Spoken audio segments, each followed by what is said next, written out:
can recognize my paths shall be yours, in symphony with the universal principles of living in harmony with the universal being, the universal one. Not unlike the universe with its plurality and unity, various arts are similar and cannot be separated from each other.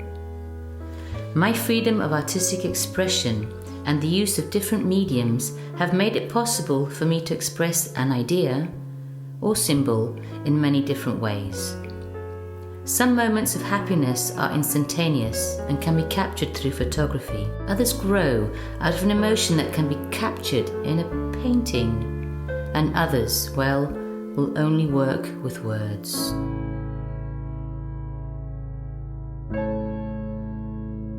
In the early 1990s, I moved to Athens, Greece, and I was privileged to be a teacher to little children using art and drama in a lovely school called Stepping Stones. For a project, we talked about nature, and for this I wrote these selection of poems. I have chosen 6 for you. The sky. I am the one who beholds the stars, the breeze and the sun. I am the one who guards can't trespass, from whom you can't run. I am the one, maker of glittering rain, to where all come. I am the one who changes the world through light's dark fun. Night. This is the night, crossing all borders, nothing escaping, all elapsing into shadows, creator of fears, mourners, the power of darkness in us all, mood changer, all running to the light, creator of moon and prayers.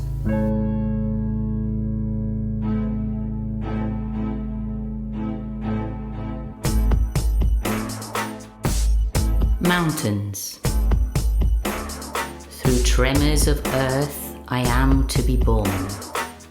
To hills and valleys I give birth. Haven of gods all up high, loyalty to Olympus sworn.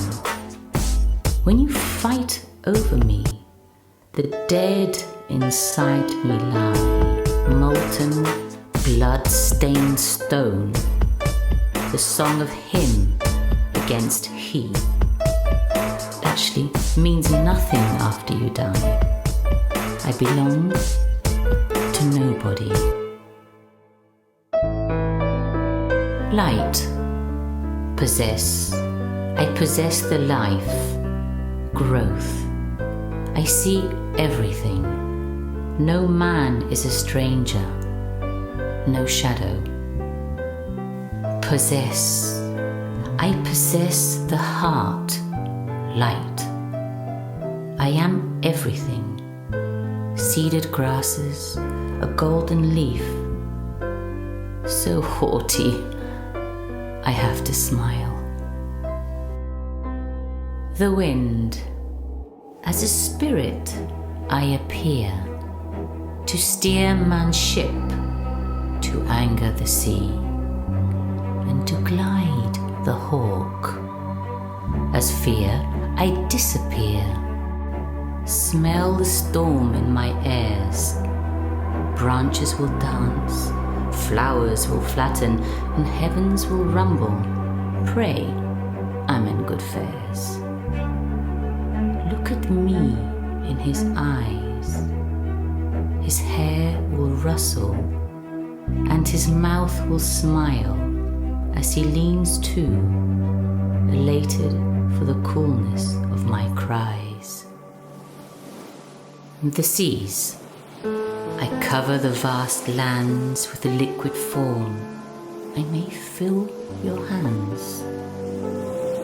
and full of colours unforeseen, up to the skies and back, purple, blues and greens.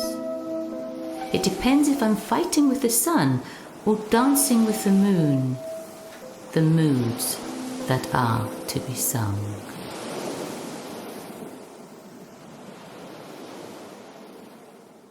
Life experiences take you to many places and many situations in which something, a noise, an image, or even a smell, helps you remember beautiful moments.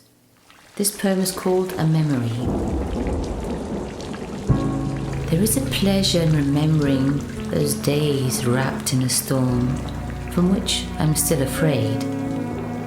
I remember his voice as an echo between metal gates, the grave reflection of sound. The silk of his name ties around my heart and rocks my smiles like the stones that to and fro along the shore.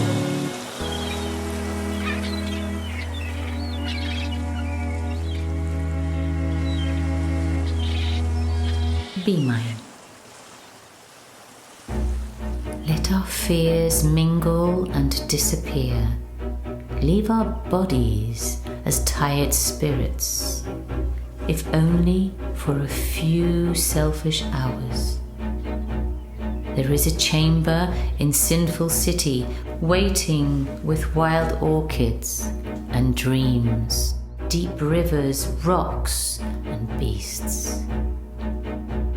Make me dance to your promises clear. Move our shame into passion and humour as our scent joins the flowers within our secret garden. Pity, knowing your sword, provisionally leans against me, sheets left creased.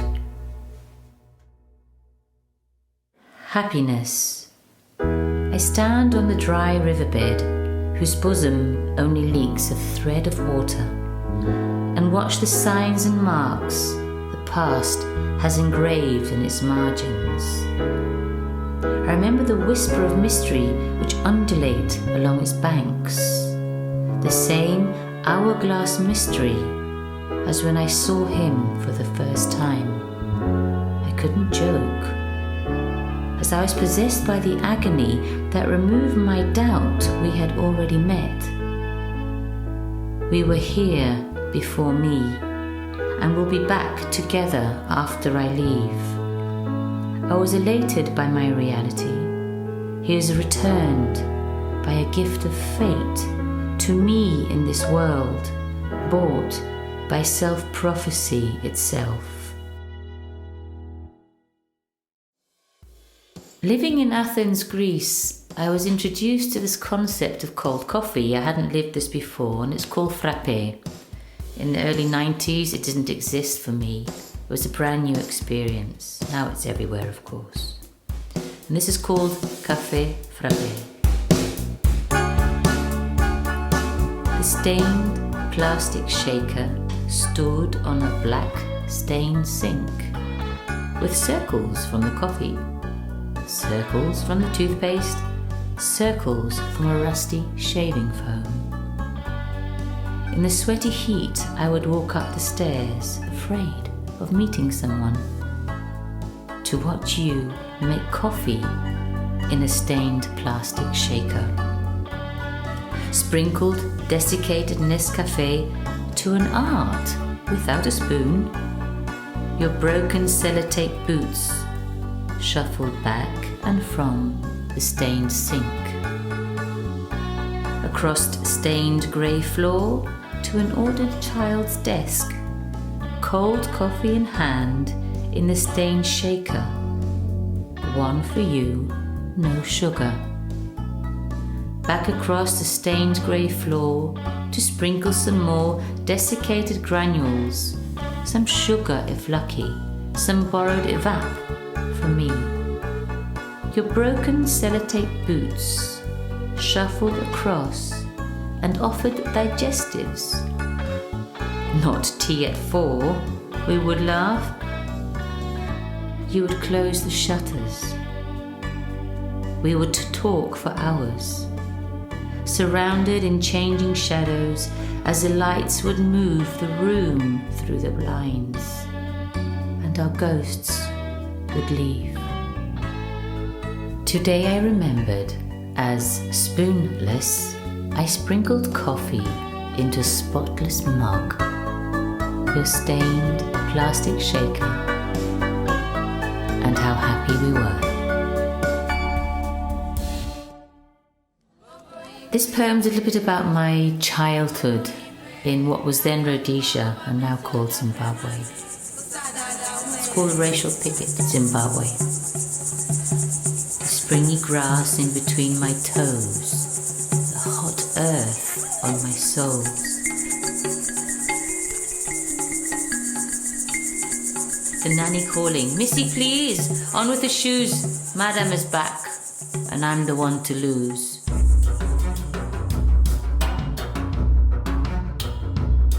Sneaking into the Ekayas, all the whites are liars.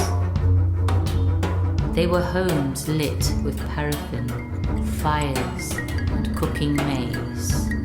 Welcoming faces smiling in the haze, dipping suds into spicy beef, licking my fingers with relief. Soon though, elbows off the table, unhungry, staring at the silver fork. Where was that fire and happy talk?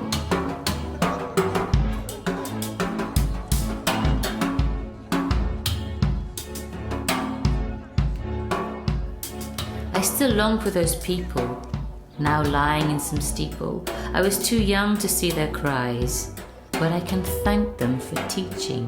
The only value is freedom. The unfair battle for a young mind. Why? The controversy of kind, the hypothesis of racial indentation, all over afternoon tea. I'm grateful. I obviously can't see.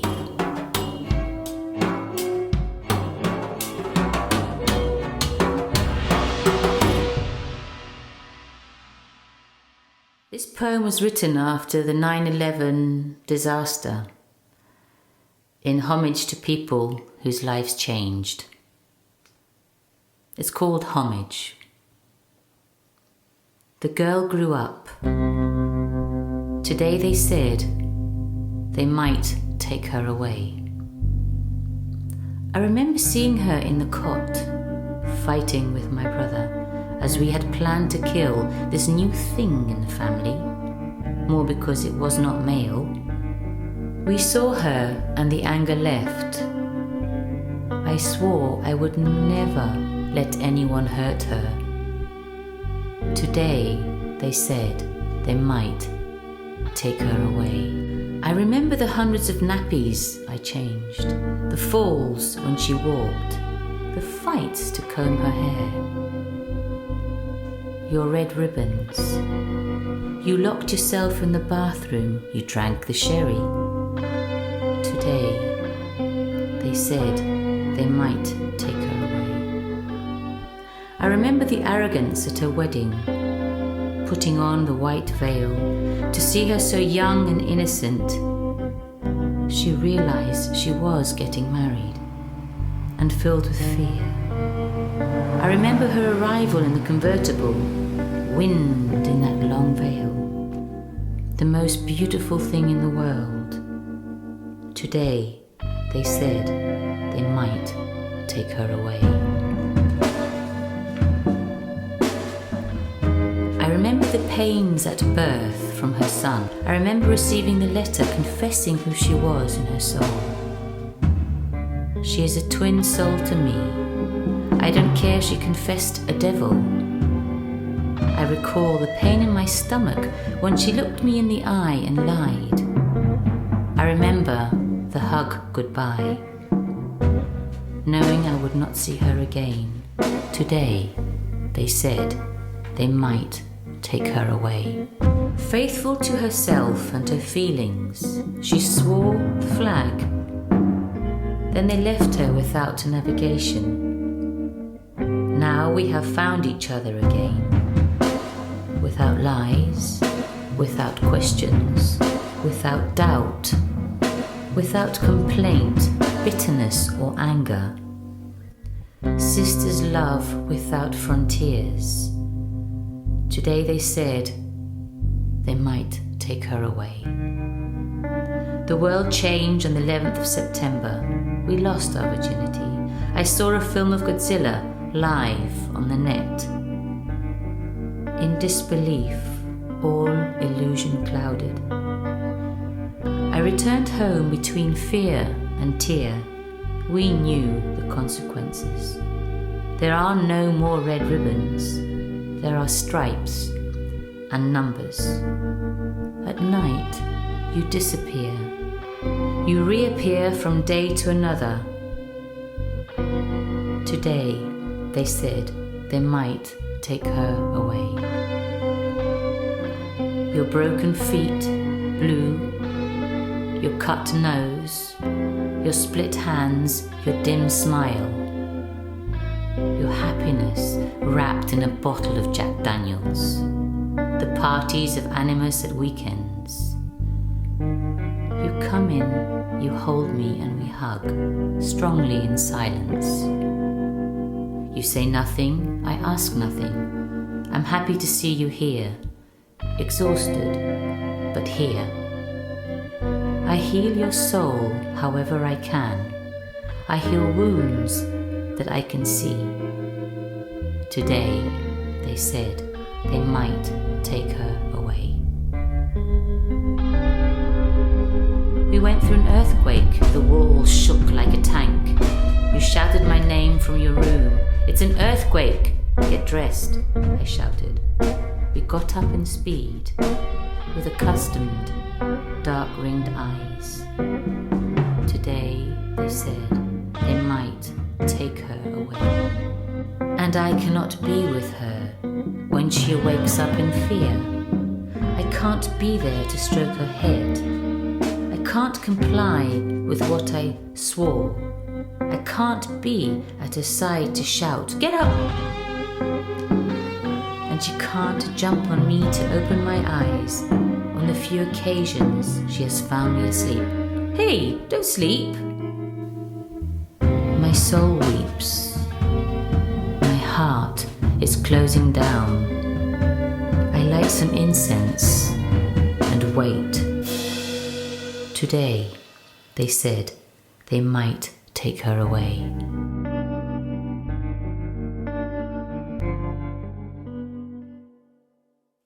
You. I heard the rain hitting the plastic and tried to ignore your absence, intoxicating my sleep. With its deafening monotonous sound, I pulled the sheet closer around.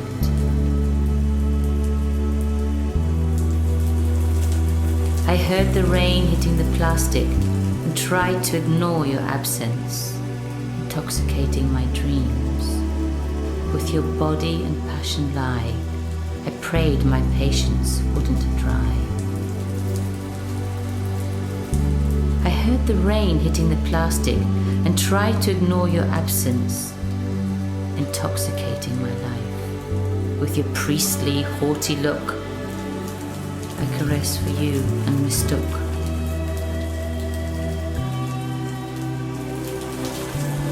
I heard the rain hitting the plastic and tried to ignore your absence, intoxicating my love. With your rare smile and memories of rain, I smiled to patronize my pain.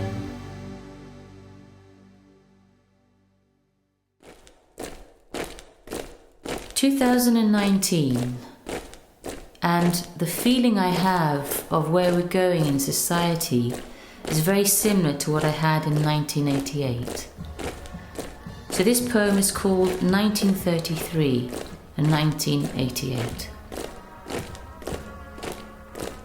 Pressing the cold curved sides of my fine glass bubble, it it's difficult to see out.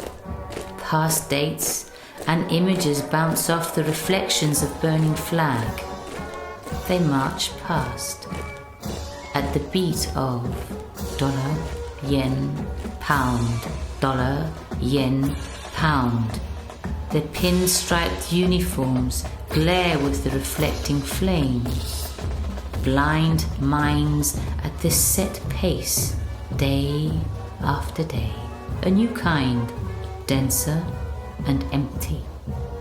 Too empty to see, their changes too subtle for them to care. If the heat increases, my glass bubble will shatter. In the background to the din, dollar, yen, pound. Dollar, yen, pound. The practiced smiles of elected dictatorship gleam. The flames shine in their eyes. Their vote and be mutes march past accountability. One of us explodes. As a police chameleon drops his gun, they're too empty to see. The fragmented pieces too subtle for anyone to care. The curved sides are getting warmer, the condensation dripping around me. Let me out. If the heat increases, my glass bubble will shatter. The monotonous beat continues, louder and louder, irrelevant of consequences. The blind minds march on, their vices too important. It's ingenious. Fabricated needs, we should all burst at the same time, but they're all too empty to see. The loudness. Dollar, yen, pound. Dollar, yen, pound. This beat, the flames, all too subtle for them to care, but if the heat increases, my glass bubble will shatter. The created tools march on, oblivious that tools become obsolete, straight to self-extermination. Culture is buried with each broken bubble, every piece of glass, survival, buried. Because they march on, slowly more bubbles burst, others crack. The noise is unbearable. Dollar, yen, pound. Dollar, yen, pound. Crushing of glass underfoot. If the heat increases, my glass bubble will shatter. Forgotten generations still clasp some youth, not yet blinded. Subtleties vaguely noticed. The real youth, maggoted with decay, stand with lost character, watching the march, if lucky, joining in. Silently poke from behind, a nudge from chameleon, or practice smile, so the march may continue. Their glass thickens. Dollar, yen, pound. Dollar, yen, pound. My ears, the noise, please, the heat, my bubble.